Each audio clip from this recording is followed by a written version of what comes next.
Have you ever gotten an email that says, "We noticed unusual activity on your account"? That message didn't come from a human.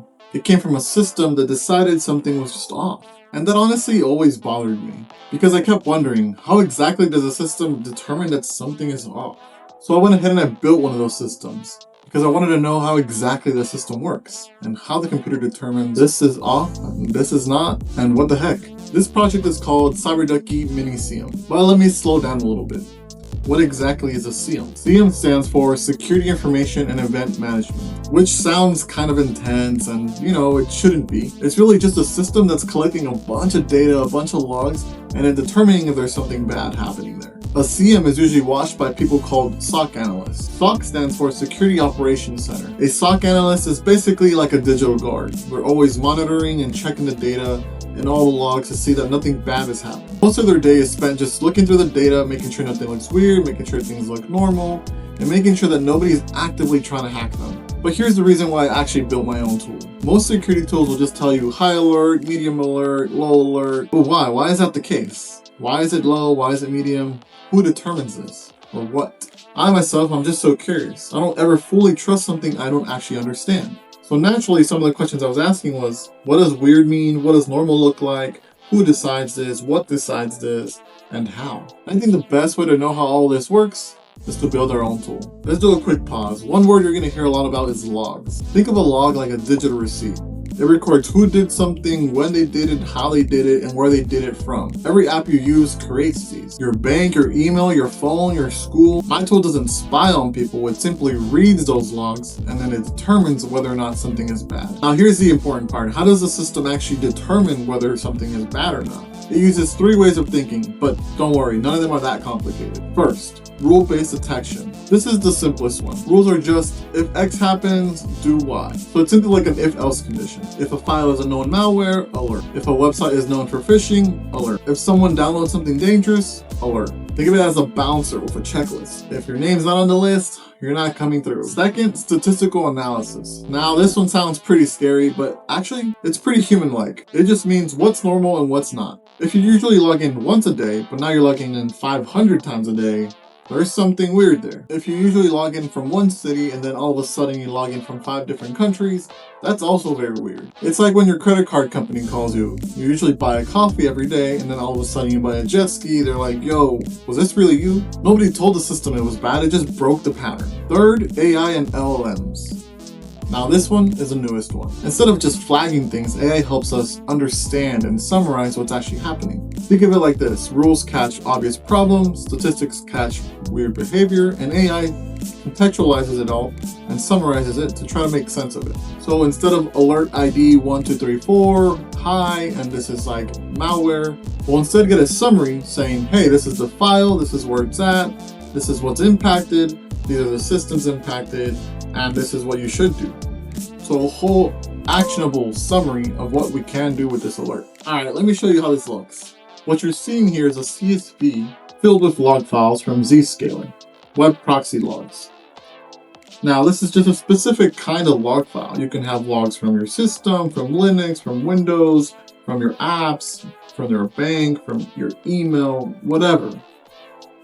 This one specifically is from a John Doe here on the on November 1st. And this alert was over in San Francisco. We have the IP address, we have the website, the risk score 98, HTTP method it used, the response code, and then further down here it actually tells us the name of the file that it downloaded, malware.exe, and a hash for it, and what it thinks it was, most likely a Trojan.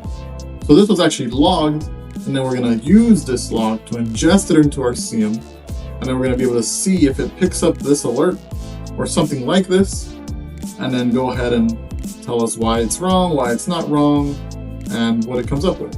Now I've already uploaded the file here, but this is actually what the program looks like. This is the Mini SIEM. You have your security dashboard, total of 7 log files, 5,000 anomalies, 4,000 log entries. So top threats detected, unknown, botnet, phishing sites, Trojan downloader, risky users, who these risky users are, risky IP addresses. So now with all this, we can actually block them.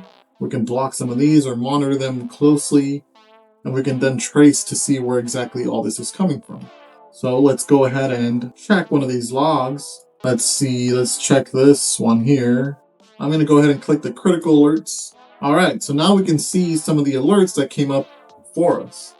Now, instead of this just saying critical and then a little small reason, we're actually given a title, description, who it was, the IP address, and what they think we should do. Now let's see what other details we can actually pull out of this.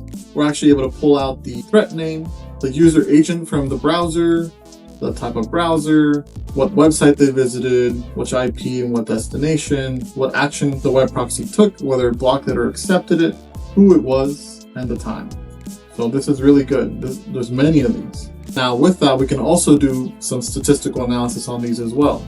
For example, here we have the IP addresses and the requests that they have. Now say all of a sudden, this certain IP at the top here has 1,000, 2,000 requests. That's going to be fishy. We can then just add that into our statistical analysis as another rule.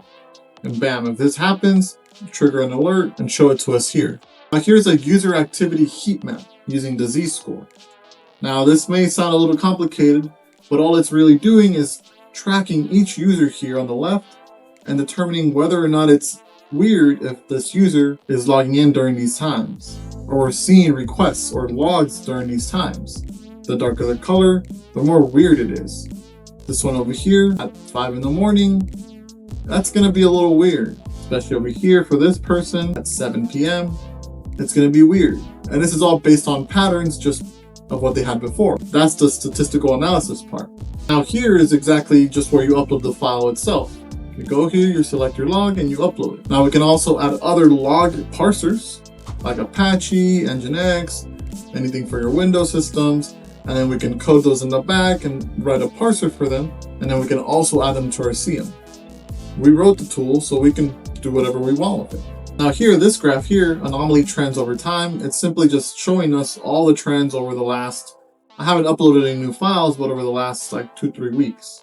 So mostly there's been a lot of high here in the orange/yellow and not many critical down here.